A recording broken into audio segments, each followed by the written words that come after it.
The following is a production of DallasCowboys.com and the Dallas Cowboys Football Club. How about them Cowboys? Yeah! Go Cowboys! This is Girls Talk, Boys Talk, presented by Invisalign, trusted by over 500 NFL players for their winning smiles. And broadcasting live from Dallas Cowboys World Headquarters at the Star.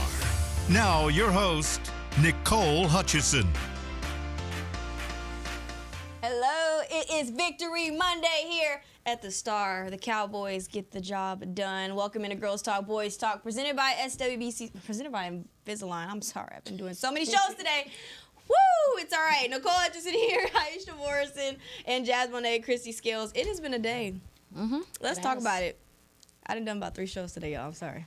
It's all over the place. This is my third. How y'all doing today? Really? Yeah, it's my third. It's Victory Monday. It's Victory We're Monday. doing awesome. It's a good thing. We are doing awesome, just like the Cowboys winning in Week 16. We love to see it over Tampa Bay Buccaneers. Indeed.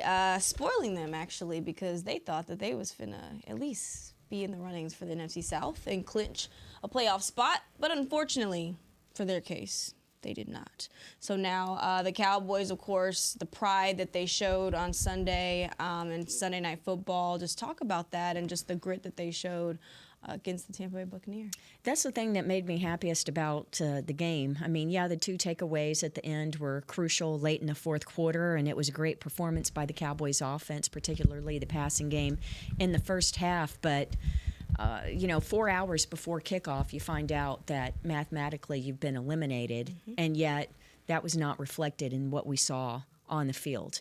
They acted like they were playing, for seeding, and that's what was impressive. And also, we had more injury situations, but as we've seen throughout the year, it wasn't just some of the young guys that had an opportunity to step up, like the Maris Leofows of the world, but veterans as well, like Nick Vigil filling in for Eric Kendricks. And so that's one of the things that I've liked about this team all year is you have that balance of the young guys and the veterans coming in and mentoring and helping each other, and that was reflected in the linebacker core last night, decimated by injuries, and so it just makes it a much merrier Christmas to come away with that win and show the resilience that they showed.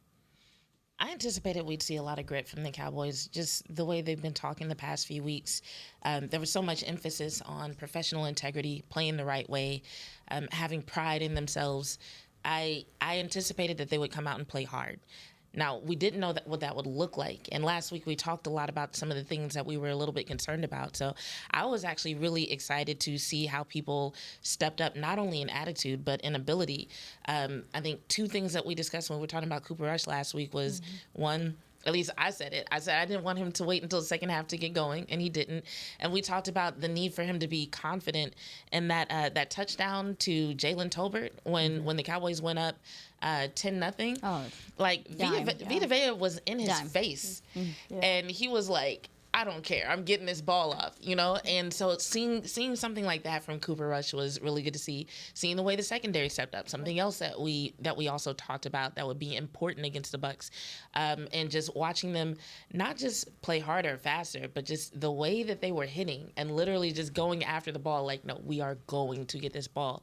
So I think it's one thing to show up and still play hard and still, try to win in the ways that people expect you to, but to actually do things that cause people to actually look at you a little bit differently. Because there are people this morning who are looking at Cooper Rush different, who are looking at Maris Leofow different, and that to me is really special. Yeah, I agree. There's something to be said about going up against the number 4 offense in the NFL and really giving them trouble. I mean, when you look at them statistically, even so, the whole Bucky Irvin to 68 yards on 16 carries, impressive. He had a few breakout runs. Evans had a few breakout runs, but I thought the Cowboys defense contained well. And to y'all's point, I ain't even gonna hold you. I ain't gonna lie. Y'all know I heard you. I said it. I was like, I don't know about them winning this game. I was worried about the Cowboys' ability to score points, especially with I knew that Tampa was good at stopping the run. It was going to force Cooper Rush to have to pass the ball at a high clip. You talk about, the way that this offense moved. I thought Cooper Rush delivered the ball better than I maybe have ever seen him deliver the ball. And we've talked about, guys gaining comfort in the system and stuff like that. I think that Cooper Rush having real playing time, having this, because when he filled in for Dak a few years ago, it was cool, but I don't remember him having this much freedom. And when you watch him throw the ball, he's throwing with anticipation. His balls aren't as high as they were. He just seemed confident, as you said, Jazz. And so, to your point, I think that this Cowboys offense, sounds like Mike McCarthy changed his opinion to take the ball to start. Yes. That's the energy we talking about. Their first, and you could tell that they practiced well this week because the script was good. They looked on time. They looked like they were confident. And they really, we're going to talk about the defense. The defense did their thing. They did. But the offense really put the defense in position to be able to do that by coming out early, being aggressive. And I think they kind of hit Tampa Bay in the teeth. Yep. I don't think Tampa Bay expected for the Cowboys to take it to them from a passing aspect. But like I said, this is a defense that likes to blitz. So Cooper Rush made them pay. Well, this was they also scored on 5 of their 6 possessions, whether it was field goals, whether it was offensive touchdowns. But I think it says a lot about Cooper Rush. I mean, going back to all of you all's point, you're seeing the confidence there a little bit. You're seeing the trust between him and CD and him and Jalen Tolbert and all those guys. Hell, even Ryan Flanoy even got a little action in there. But it was good to see him even scrambling a little bit out the pocket. That's what I'm extending plays. That's what I've noticed about him. And I think, again, that's that comfort. Yeah. Because I've never seen Cooper Rush offensive line get off of his square, move his feet. He's making passes on one leg. I mean, I think this is why you give guys a chance. Yeah. Who does he think he is? Baker there Mayfield? There was a couple of times where I was like, okay, cool. But even, too, when you look at his numbers, this is a hell of a efficient day. If you cover up his picture, don't look at the name and say 26 of 35, 292 yards, a touchdown, no picks. I would say Justin Herbert. Stop. From a stat line. But here's the thing: they started off that first series, the first 5 completions, short, like little jabs. Yep. And then, but as the first half progressed, we saw, oh my gosh, down the field passes, including to Brandon Cooks. Crossers? Kavontae Turpin, What? too. We saw crossers. Yes. Oh my gosh! I almost fainted. So it was great, but you could see. I'm not saying that Cooper Rush is not confident in himself, but you could see the way that they started that it was just the short stuff. Yeah. But then They were testing it out a little bit, trying to see what they could get from this Tampa Bay Buccaneers defense. But then even Cooper Rush on that first drive, he was 6 for 6. yeah, and again short, but then it opened it up to hit him. Long And later. it definitely seemed like that was by design. Cooper Rush talked about making them pay. He talked about the fact that they were loading the box, and so he was like, all right, we wanted to attack them in the passing game to make them pay for that. You could even see, to your point about the scripting, the way, Kavontae Turpin had that good run that got them the first down, and that's actually what led to Brandon Cooks being available for that longer pass after that with the play action. So, the scripting was on point, and I know you said that you don't think Cooper Rush isn't confident, but I do think he wasn't as... In the past, he hasn't been as confident as he was last night. And I think that's just facts. And you've heard Schottenheimer kind of reference it. You've heard Mike McCarthy kind of reference it, just like, oh, he needs to be more comfortable. They've talked about issues with protection. They've talked about his chemistry with certain players. Schottenheimer's talked about how conversations with his receivers have improved that. So, yeah, I don't think it would be out of line to say, okay, he did need his confidence to improve. Not that he had, low self-esteem or anything, but last night was the first time we saw him play the way he played, and I think it's also the first time I saw him at the podium really breaking down what the offense was doing the way he did, and so it seemed like a whole different Rush to me. Yeah, you mentioned protection. I mean, we got to talk about it. Yes. Yeah. This Tampa Bay defensive line, again, they have multiple guys that can get after the quarterback, and just to give up 1 sack you're rotating your left tackle. You have a backup right guard in, and you don't give up It's insane. one sack. I mean, that was half of the reason. You mentioned the protection. That was a lot of the reason. This Cowboys offensive line from the beginning of the year has struggled with stunts They struggle with blitzing. You got some young guys across the line. The communication, we were talking about it earlier this week, the declaration. Obviously, Todd Bowles is going to blitz his A word off, and they didn't care. They stood in there. Rico Dowdle, Hunter Lipke, they pass protected fearlessly. I mean, the effort that you saw from them was just impressive. Like Christy said, given that they really don't have nothing to play for, but to me they seemed like they had a lot to play for, and I think it had a lot to do with the dignity, the pride, and they know that people are watching, and they're probably tired of being told that they're not good. Sure. Yeah. Not only were they not scared, they actually made adjustments. Like they didn't go completely away from the run. Like I thought it was really interesting that Rico Dowdle started, going towards the edges, and I made a post about it. And I was like, oh, I see he's not going up the middle as much. And I wasn't trying to say it as criticism or anything, but people were in my comments like, well, yeah, because of Vita Vea. And I'm like, well, how about Yaya though, who was also a problem? But even with both of them going at Dowdle in various ways, they still stayed committed to the run. You saw the offensive line kind of try different things, or a couple of things where I don't know the word, but it's like they were like, all right, we're just gonna take everybody and push them to the right, and Cooper Rush gonna go to the left, and it worked though. But it was so good to see them be like, okay, we know this is an issue. We're not only are we not going to let them bully us, but we're actually going to adjust to actually maintain our position in this game. That was really dope. At what point did y'all know that the Cowboys had this game won? The first half, you very much so may have not had a point, but I just want to know. The first half was really significant to me because it was. I remember thinking to myself, this is special because it's not just the offense taking advantage of the defense doing cool things. Like there have been games in the past few weeks where it's like, Cowboys the defense, offense? yeah, Okay. where the Cowboys defense was getting takeaways and forcing turnovers and getting sacks and doing these really spectacular things, and the offense just needed to go out there and take advantage just enough to get the lead and not mess it up. But this was a game where the defense, they were keeping the Bucs from scoring, but it wasn't anything like out of the ordinary, Yeah. And so to see the offense actually go out there and earn that first half lead, to me, that was what said, like, okay, and unless they do something terrible, unless they mess up royally, they're actually going to win this. I would say probably halfway through the second quarter, I was like, oh, the Cowboys are actually going to come out here and win this game. Similar timing when CD caught it down the right sideline. Yes. And set up and then it looks like he had scored on the 11-yard catch. Yeah. It was reviewed and put down at the 1-yard line. And then Zeke, boy, good day for Zeke, only one carry, and yet goes in for a 1-yard score. So where Rico's getting his head pounded and probably sitting in the cold tub now. Stop. But, I felt good, although I will admit that in the fourth quarter, after let's say the offense did struggle in the second half. The Cowboys offense did. And when Anger punted for the fifth time, I was like, oh man, here we go. Mm-hmm. And I will admit that I was nervous at that point, but to come with a second huge takeaway late in the game, I mean that interception by Jordan Lewis was absolutely incredible. Yeah. And then you get it back for your offense. They can't manage a first down. You have to punt it again. It's like, oh, man, you've only got a 2-point lead, and Baker's going to be Baker.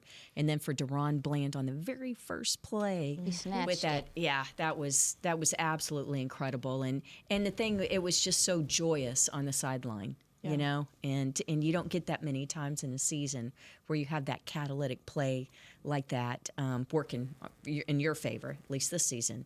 But man, that was a very nice celebration. I think for me it was the 4th and 3. Bucks went for it early. You could tell like they felt some pressure, they felt some aggressiveness.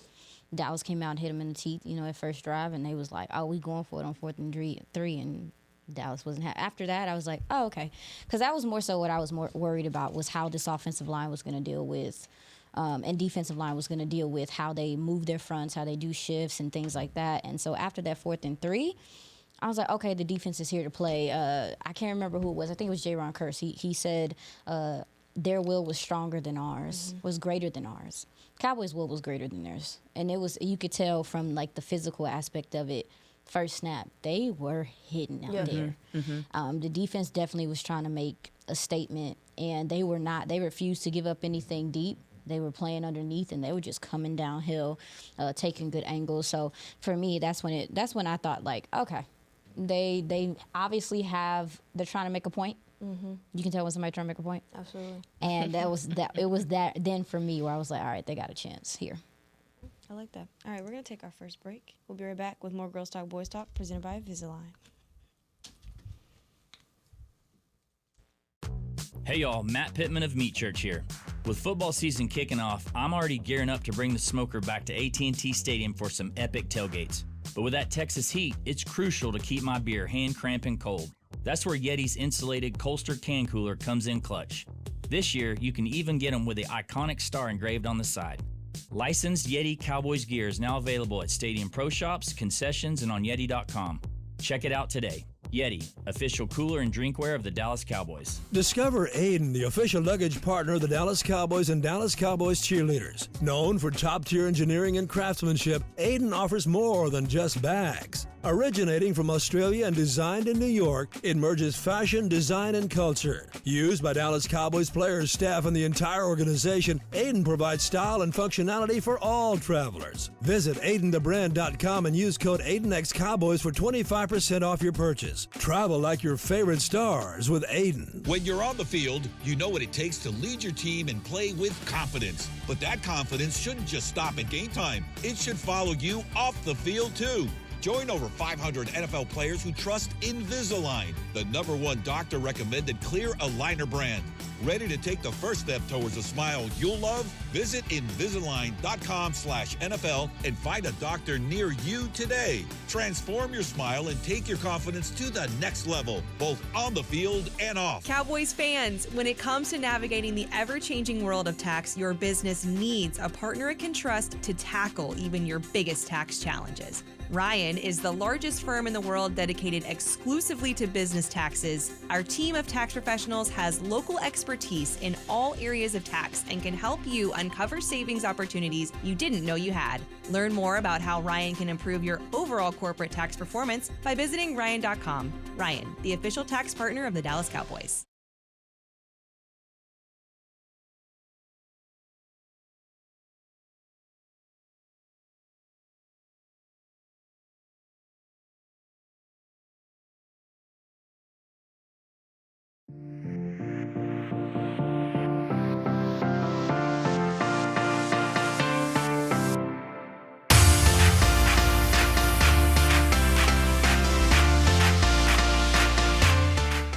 Capture a frame-worthy family holiday photo with Santa at the Star, presented by Monument Realty.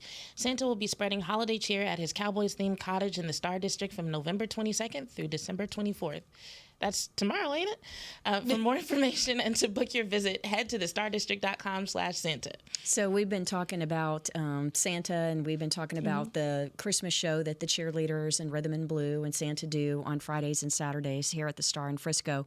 So Saturday night was the final one. And so I'd gone to the first one back in November and went again on Saturday night and ran into Maris Leofow. Oh, And Marist, we knew he was going to have a great opportunity again this week starting. He had stepped in as the starter after DeMarvion Overshone suffered the knee injury. But I think most Cowboy fans know that he played at Notre Dame, but he's actually originally from Honolulu, Hawaii. And great kid. And ran into him, and he said that 17 of his family members had flown in from Honolulu for this game. They don't play. And to be here for the holidays. And then saw him again just before the game. I said, did all 17 survive the show last night and make it here today? He says, yes, plus I got 2 more family members from Oregon, and my girlfriend is also here. So he had 20 people last night at the game. And it reminded me that back in Cleveland for the regular season opener back in September, so it would have been Marist's first regular season NFL game, and they didn't tell Marist, but his parents had secretly flown in from Honolulu to Cleveland. And when we arrived on the team bus Saturday night, when we arrived at the team hotel for that weekend's game, they surprised him. He walked in the hotel, and there were his mom and dad. So I love that for him. Yeah, I had a feeling that Maris was going to have a good game, you know, just did all the prep and stuff and the way he practiced last week. But when he told me Saturday night about all his family being here, it's like, well, if anybody makes a good play on Sunday, please let it be Marist. Yeah. And so he put on a show for his 20 members of friends and family that were there. Absolutely. We were just talking about how they was playing physical out there. He was laying Oh, some my guys gosh. out. Maris Leofau with 7 tackles, a pass defended, a forced fumble. He's actually pretty much really grown into his own, I'd say, in such a short amount of time. Well, not really. It's week 16, so technically it's been a long time. But this defense, though, one, of course, slowing down the run game and two-headed monster and Bucky Irving, Rashad White doing a really good job there for the most part. And Mike Zimmer's defense seems to have just come along very well the last couple of weeks. Do you feel like this was the best that this defense has played all year? Well, the fact that they were able to do what they did without their leading tackler. So Eric Kendricks, the starting middle linebacker who's played 88% of the defensive snaps this year, he truly was a game day decision regarding that calf injury. He had missed 2 days of practice last week, was limited on Friday, and it wasn't until 2 hours before the game as to whether or not they knew they had him playing. And unfortunately for Eric, he was unable to go. And so Nick Vigil stepped in to take his place at linebacker, but the Cowboys coaching staff had the option for the green dot, that's the radio helmet, the one who's relaying the calls from the defensive coordinator to teammates in the huddle. Would they go with Vigil or would they go with Maris Leofau? And Vigil is a 9-year veteran who's played in this defensive scheme, previously Minnesota for Zimmer, previously in Cincinnati for Paul Gunther. So he had the experience and the know-how, but the coaching staff trusted Leofau to have the responsibilities for the green dot last night. And was it perfect? Probably not. I know there was one time where they took a timeout for the defense, but to show that faith in him and to have the communication go as well as it did, I think that speaks a lot for Marist. I think when J. Lou commented on that, he did admit that it wasn't a perfect situation, but that he felt like Marist did a good job. And for anyone taking on a role that's a game day decision and you find out that day, like, oh, I'm going to have to do this really important thing for the team, I would say that that's a good feedback to get from someone as respected as J. Lou. And Marist has had the green dot before, so it's something that I think when he got it before, he didn't know that it was going to happen, or it was kind of surprised. Yeah, he didn't have to use it in the game. So like you designate 3 players, and only one of them can be on the field at a time. So yesterday, the 3 designees were Marist, and he's been designated before, but he hasn't had to wear that helmet. If you're a green dot designee, and it's usually a linebacker, you have your regular helmet, and then you have a green dot helmet, which has the radio receiver in it. So because Kendricks plays most of the snaps and is the green dot, when Marist is out there, he's in his normal helmet, the one that doesn't have the green dot.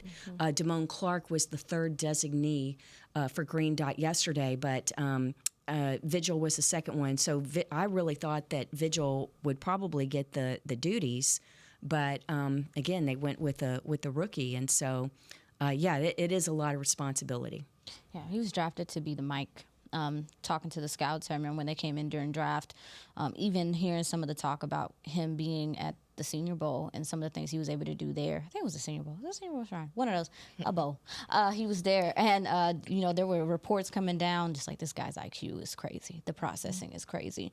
And so this is some auditioning for him as well. Sure. I'm pretty sure that, the coaches were able to get some information on because, obviously Kendricks is on a 1-year deal. No guarantees he's going to be here moving forward. You're going to be looking for Maris Leofau to kind of be, that guy that's control of that front 7 like that.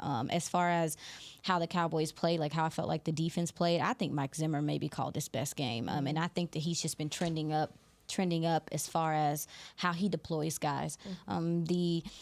He realized weaknesses within that offensive line, and he went at them. I mean, we saw corner blitzes, safety blitzes. There were sometimes he had a free blitzer. I mean, Marshawn Nealon came free off the line right now. That's play calling. That's a coach looking at what they're doing, and because Liam Cohen, the offensive coordinator for the Tampa Bay Buccaneers, does a great job. Absolutely. Does a great job. A lot of creativity and how he uses spacing to get his guys. This is a yak team, so he's aware of that. He does a lot with spacing and to get his guys free looks, and when you talk about what they do with their backfield and some of the things they do, if I'm not mistaken, without Baker Mayfield's 42 yards rushing, which got on my nerves, without his 42 yards rushing, the Cowboys held them under 100 yards. So some of those big run plays that Bucky Irving, it kind of did. There were moments where it's like, dang, he's such a player, y'all. Bucky Irving definitely did his thing, but I think not at the volume with which he normally does it. Yeah, because they felt pressure to pass. Yep. Yes. Like they didn't have. I mean, Dallas put the pressure on them early. Like, hey man, like Dallas seems like they're gonna go score. And then also too, what was really funny to me is just Tampa Bay was at like Dallas's 40 or something. They had something go on. They had the punt. Cowboys is trotting Brandon Aubrey out there. And last night was one of the times that I really realized we know Brandon Aubrey's amazing. Yeah. But the luxury. Yes. Because even when Dallas was struggling in the second half, Tampa Bay was struggling in the first half. They couldn't even get 3 on the board because they don't have him as a weapon. And I just want to point that out. But as far as the defense goes, I thought they tackled pretty well. A lot of rally to the ball, and they set the tone. They let them know very early, this ain't about to be no cakewalk for you. We understand that you go into the playoffs, you're going to be thinking about us when you get there. Well, and I appreciate that energy from the defense. They made the Bucs really work for everything. I agree. No receivers hit over, the whole receiving core didn't hit over 100. 70 yards, my bad. I got you. No receiver hit over 70 yards. There we go. And you had in the first quarter alone, at the end of the first quarter, they held Tampa Bay to 7 rushing yards, 1 first down, 1 of 3 on third down. I mean, they were controlling the time of possession. Bucky Irving only had 1 carry, so did Rachaad White. So it says a lot about the emphasis that they had, specifically defensively, but that goes into complementary football that we've talked about so much this year, and how they feed off of each other. Brandon Aubrey is gonna do butter things because he's butter. So I mean, it is a luxury to have a guy like Brandon Aubrey. But when you talk about, let's say, Chauncey Golston, that's my guy. 4 sacks now this season. That's my guy. Before coming in to this year, he only had 3.5. So he's already surpassed his career. This defensive line, what kind of step do you feel like they took from last week to this week? Well, one thing I was going to say when Aisha brought up the blitzing, and specifically Marshawn Nealon, I know we're talking about Chauncey, and we'll get to that. But I really liked seeing the different things that Zimmer threw at them. And it was because I know some people might be actually critical of the tackling because, I mean, Bucky Irving was doing what he does. He's slippery. He's very elusive. And cuts are nasty too. And I would challenge people to just we're traumatized. Like, no, I feel like what? Dude, go away. Sorry, go ahead. My bad. We went through something. I'm sorry. Just seeing it in real life was just kind of crazy. No, that's you're girls not talk after hours. You're not wrong at all, because like there were definitely people on social media who were like, if only we had a 4th round draft pick so we could have maybe impacted where he ended up going. Talk, sister. Different conversation though, but I'm like, I would challenge people to kind of just put that whole situation out of their mind and look at everything else, because just even when in the beginning when they were having trouble getting to Baker Mayfield, because that was one thing I noticed in the very beginning was that O-line, exactly what you said, they were not going. They were so good at manipulating the D-line. Like once they got hands on somebody, and not just like they would get hands on Micah Parsons and Osa Odigizua and affect where they were going and stop them from getting to Baker. But some of the adjustments that they made were just magnificent. Like Marshawn Nealon, and I was trying to find my notes on it, but there was a pass where just how fast he was coming off the line was impacting Baker Mayfield. You could see where he didn't even get a good hold on the ball because he's like looking to his left, like he saw him coming, and that ended up being another incomplete pass. So even though statistically in some areas it didn't look like they were necessarily showing up, you could tell they were getting in the Bucs' heads. They were getting in Baker Mayfield's heads. They were causing the receivers and the running backs to kind of reevaluate how they were approaching the game. And even when they weren't necessarily getting the tackles on everybody, they were slowing guys down. They were hitting hard and they were coming at them. And eventually in the game, as we all saw, they just resorted to like, okay, I'm just going to knock you down. Since y'all want to like slip through our arms and stuff, we were just going to put you in the ground, and that's going to be that. Oh, they punished. They were punishing to them. Yeah. Again, we talked about this. This is a yak team. How do you slow down a yak team? Obviously, you tackle them, but some of those hits were like, it's like, because those guys were like turning to run or like before they're possessing the ball, and Dallas was like none of that today. And I mean, I think that says something about them. I want to point out Micah Parsons. I want to point him out because when you go turn in the tape, he must have been in his study really serious this week. Not saying he's not normally, but I'm just saying, like, he was reading everything with them. And I know he was ill. You could see that he was a little hampered. Yeah. Like, he was a little slower, breathing a little heavier. And there were times he was just like a tick there. But I wanted to, I know I'm guilty of it. Sometimes you just kind of take for granted how he plays and the tension he draws and the stuff he does. But from watching that game last night, you knew, like, he really, and again, this offense is complex. And that's something I wanted to say about the defense as well, is that you can tell they were in their study this week. They read, I mean, even the plays from Donovan Wilson coming downhill, that's him reading and knowing where that ball is going, understanding how this offense is run. Jordan Lewis, like, I just felt like they must have really took seriously, preparing for this game, and it showed. Yeah, it was a very well-disciplined defense. And I don't just mean discipline in terms of, staying in your gap and things like that, and not over-pursuing. But, yeah, I love your point, Aisha, about the preparation and everything. The way, talking about the yards after contact for Tampa, one of the defensive line coaches, I was talking with him 2 hours before kickoff. We were just talking on the sideline, and I asked specifically about Bucky Irving. And the way that he described him, he said he gets sneaky yards. Sneaky in terms of that's the yard after contact. That's the falling forward. I said, well, that's basically what Rico Dowdle has been doing the last few weeks, right? Get taking the 3-yard run and turning it into this 7 or 8 yard run. And so this coach was saying, when you have a player who can run with power and some niftiness, and he said Rachaad White is a lot like this too.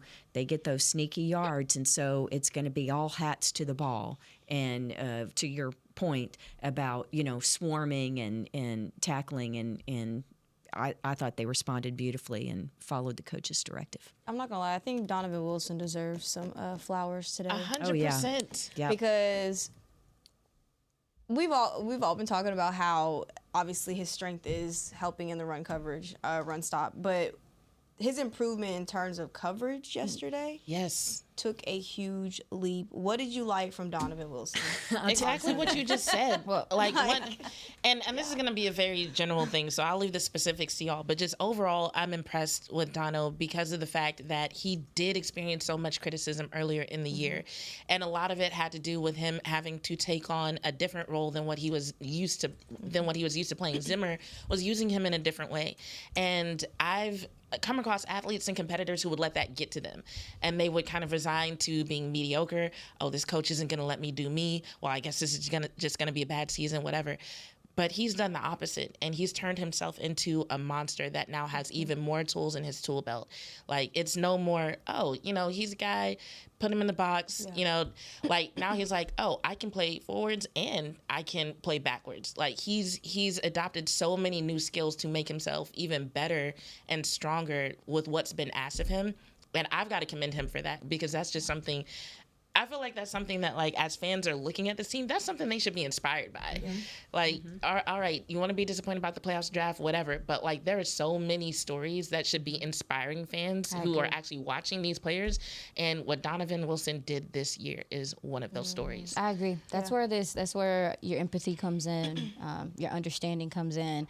I know a lot of people are fixated on draft capital and doing all these things, but, man, these are people.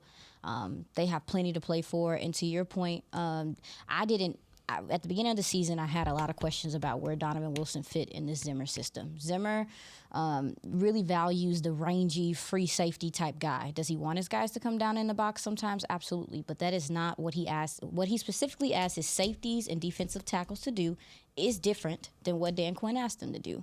And this was a big change for them. And I feel like with Donovan Wilson, coming in, I remember watching his film from Texas A&M. He had range. He was a guy that had, that's how he got our attention, is the interceptions in preseason and showing off some of his sideline range and stuff like that. but he hasn't tapped into that in a long time. He hasn't had to do that. And I do agree with you. I think it did take him some time to be comfortable with it. Free and stronger, some different monsters, to be honest. And so for me, I agree with you. I feel like he has found comfort in this system. The pass rush is helping these guys out a lot. Yes. Very true. But also, too, he got some help because K. Dotton didn't play. Yeah, that's And true. baby, let me tell you something. It was much simpler to not have to deal with, and again, a lot of respect for Payne Durham, watched him in the draft, but K. Dotton has been a serious part of what they do offensively. If they're running 11 personnel, he out there. He's that important to their offense. So him not being out there, little cushion. But I do think that Donovan Wilson has, to your point, shown improve. And him showing that versatility to me is not only going to help him with, how this season ends out. A coach, to your point, can look at that and say, hey, this guy isn't just a box guy. He's not just a guy that can help the run. He's a guy that I can have faith with going out there, disguising plays, and coming down and slashing and making tackles as well. You mentioned his film from Texas A&M. The one thing that I didn't like yesterday as a Texas A&M alumna was that Aggie on Aggie violence on Mike Evans. Holy smokes. Yeah. What a That was hit. something. That was the hit of the game. Personal. That was it tied Aggie with versus Leah Fowles? Aggie. Leah Fowles was nasty, Leah Fowles No, I was think nasty, Donovan's was but nastier. I think Michael Donovan, Evans needed a second to walk to the side. Yeah, and maybe just because it was more like in the open space and right in front of me on the sideline, and I love Mike Evans because a fellow Aggie, and we're both from Galveston, and combined we have 10 consecutive 1,000-yard seasons Get away from receiving me, in the Christy. NFL. Get so, away from me. So much in common, and combined. Bye, girl. But he got all of them, though. But wow, that was a great hit, and I remember early in the year with the podcast, I was saying that I thought that Donovan would eventually thrive in this system very and make confident the in him. catalytic plays. And I will admit that it's hard being patient to see it come to that. So and I think Aisha makes an excellent point about the pass rush because that's a key to it as well. And it's also probably, and this is something that, of course, I'm just assuming that it is the trust that Zimmer has built with Donovan Wilson, and the willingness, kind of going back to your point of Dono wanting to show that he can do that because of the way that this Tampa Bay offense runs and the different ways that they attack the secondary. So certainly kudos to Donovan Wilson. Shout out to Deron Bland as well. I'm not doing it. Just asked me to do the anything but Bland, but I'm not doing it. I'm sorry. Love you, girl. Get a Love you, grip. girl, but I'm not doing it. Get a grip. Yeah, a lot sister. of guys inking record books on Sunday Night Football against Tampa Bay, but we've got to take our second break. We'll be back. When we come back, can we talk about somebody on offense who's in the record books? Yes, that's going to be who you made you smile, girl. So decide now because you got about 2 minutes to figure it out. All right, we'll be right back with more Girls Talk, Boys Talk. When you're on the field, you know what it takes to lead your team and play with confidence. But that confidence shouldn't just stop at game time. It should follow you off the field, too. Join over 500 NFL players who trust Invisalign, the #1 doctor-recommended clear aligner brand. Ready to take the first step towards a smile you'll love? Visit Invisalign.com/NFL and find a doctor near you today. Transform your smile and take your confidence to the next level, both on the field and off. Cowboys fans, when it comes to navigating the ever-changing world of tax, your business needs a partner it can trust to tackle even your biggest tax challenges. Ryan is the largest firm in the world dedicated exclusively to business taxes. Our team of tax professionals has local expertise in all areas of tax and can help you uncover savings opportunities you didn't know you had. Learn more about how Ryan can improve your overall corporate tax performance by visiting Ryan.com. Ryan, the official tax partner of the Dallas Cowboys. Hey y'all, Matt Pittman of Meat Church here. With football season kicking off, I'm already gearing up to bring the smoker back to AT&T Stadium for some epic tailgates. But with that Texas heat, it's crucial to keep my beer hand cramping cold. That's where Yeti's insulated Colster can cooler comes in clutch. This year, you can even get them with the iconic star engraved on the side. Licensed Yeti Cowboys gear is now available at Stadium Pro Shops, concessions, and on Yeti.com. Check it out today. Yeti, official cooler and drinkware of the Dallas Cowboys. Discover Aiden, the official luggage partner of the Dallas Cowboys and Dallas Cowboys cheerleaders. Known for top-tier engineering and craftsmanship, Aiden offers more than just bags. Originating from Australia and designed in New York, it merges fashion, design, and culture. Used by Dallas Cowboys players, staff, and the entire organization, Aiden provides style and functionality for all travelers. Visit AidenTheBrand.com and use code AidenXCowboys for 25% off your purchase. Travel like your favorite stars with Aiden.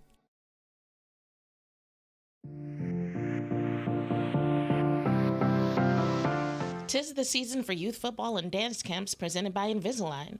Don't miss your chance to learn from the Dallas Cowboys cheerleaders at dance camps on December 27th and former NFL players at football camps on December 27th.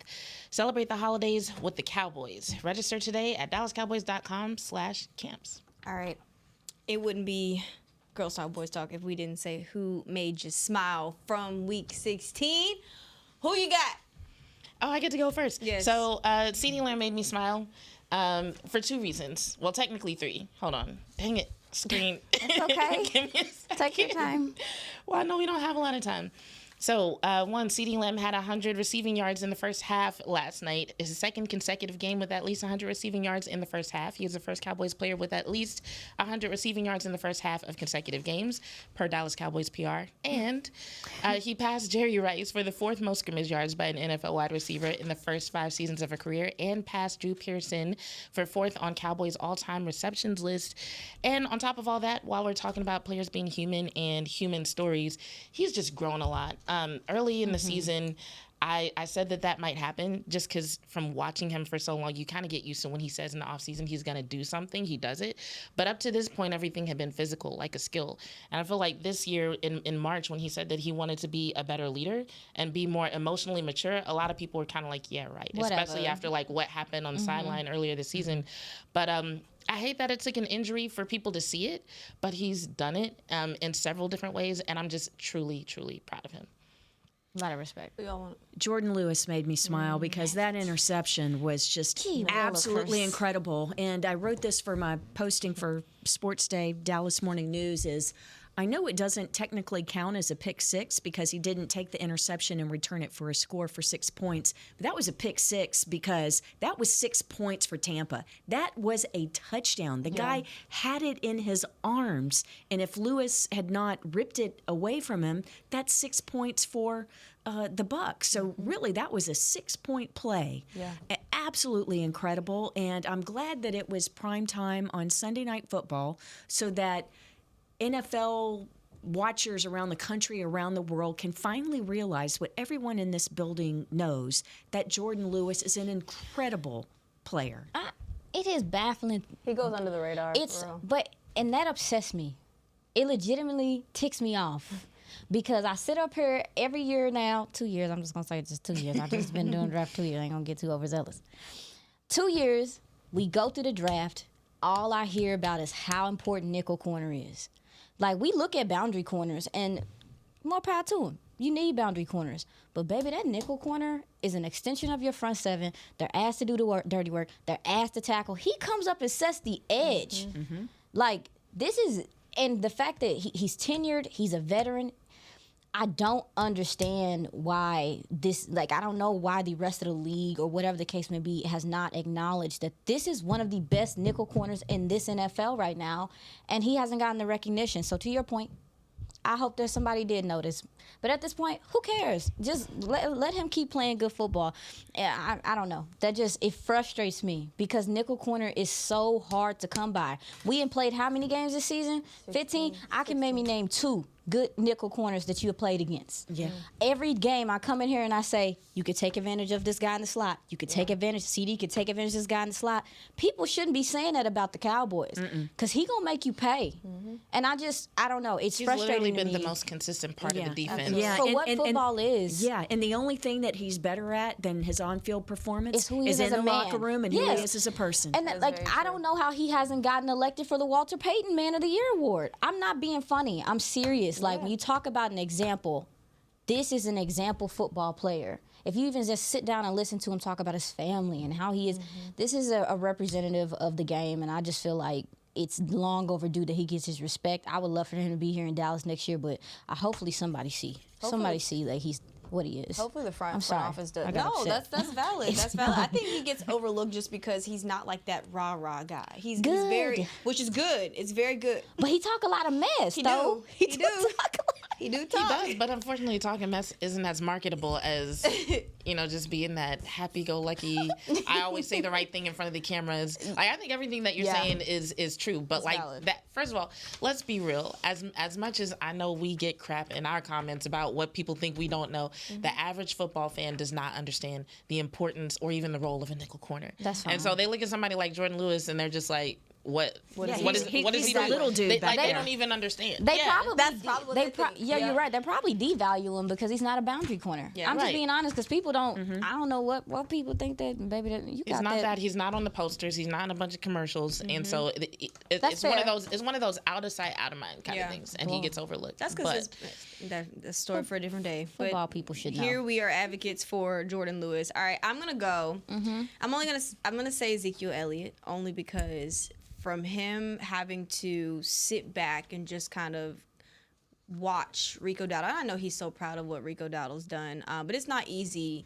having to do that when you've had the career that you've had here in the Dallas Cowboys. Just like, with him obviously missing the Atlanta game, having a little bit of issues there, but I was kind of just happy to see him at least score a rushing touchdown again, because it's not easy to have to just sit back and play the background, a little bit, something that he hasn't had to play much in his career. So that was good. That's fair. Yeah, I'm gonna go Zeke. All right, I but the already Cowboys said- all made us smile. Yeah, right. For sure. I know Cooper Rush. I said his name before. Yeah. Just when we started talking about him, just how he played. But I'm just gonna go with Brandon Aubrey, man. Again, I think we a bit spoiled. Little tad bit. I don't want to understate what he is doing. Like, to me, we might be witnessing one of the best kickers we've ever seen. And I don't think that's a small feat. And for the fact that he pivoted and started doing this, and he hadn't, obviously he was doing it in, it was it Arena, UFL, where was it? UFL. UFL. It was He's playing USFL. in USFL? Well, when it was 2 years. I want to specify. Before UFL. It's a combination of Okay, USFL because and I know XFL. they're different, and I don't want to upset anyone. But just the fact that, he came in here, he's been as efficient as he was, and don't forget what his story was in the beginning. Y'all was ducking balls in training camp. Oh, we were. With the kicking competition, no one was sure. Jonathan Garibay and Liram Hairolahu. Yeah, no one was sure. Ducking and balls is crazy. They It were. was They were bad. kicking them Yeah, up. if you were standing near was the terrible. goalpost in Oxnard, the safest place to stay was right behind the goalpost in the telling middle you. because they weren't going to hit you. It was It was if you were off to the side, you were going to get hit. Brandon had to put legit work into being the It kicker was that scary. he's been Yes, for this team. and he took it. He took the job. He literally, I know they were discussing, what the heck is going on? You had 3 guys out there, and none of them were efficient. And he was like, you know what? I understand it now. That is a very niche joke. Yeah. And then he decided to become the most accurate kicker in the NFL right now. And I just think it's his time, and I want us to continue to recognize what he's doing. It's awesome. Yeah, and he's so humble too. Got a Yeah, I chance know, to he's so talk to him. sweet. He's so humble. I asked him. Yeah, golly gee. He is. He's like another NFL record. No, I mean that's how he. That's how how he is. talks. I love Brandon. Yeah. and he's so steady. He's steady Eddie. Yeah. And he told me last week, he was like, it's good to have the support from obviously Bones, but really from Mike McCarthy, because he was like, as a kicker, I don't really know if I got a job next week. So he was like, yeah, it definitely calms my nerves a little bit going in each week and having a kick. So yeah, it was a good weapon. little one too. Nice little weapon. A weapon. A weapon, absolutely. All right, well, this has been fun, ladies. For Aisha Morrison, Jasmine A, Christy Scales, Nicole Hutchison, have a Merry Christmas. Philadelphia Cowboys kickoff in Philly. It has been flexed to 12 o'clock noon. So if you're going to the game, go ahead. Safe Central travels to Philly. Central Time. Merry Christmas. This has been a production of DallasCowboys.com and the Dallas Cowboys Football Club. How about this, Cowboys? Yeah!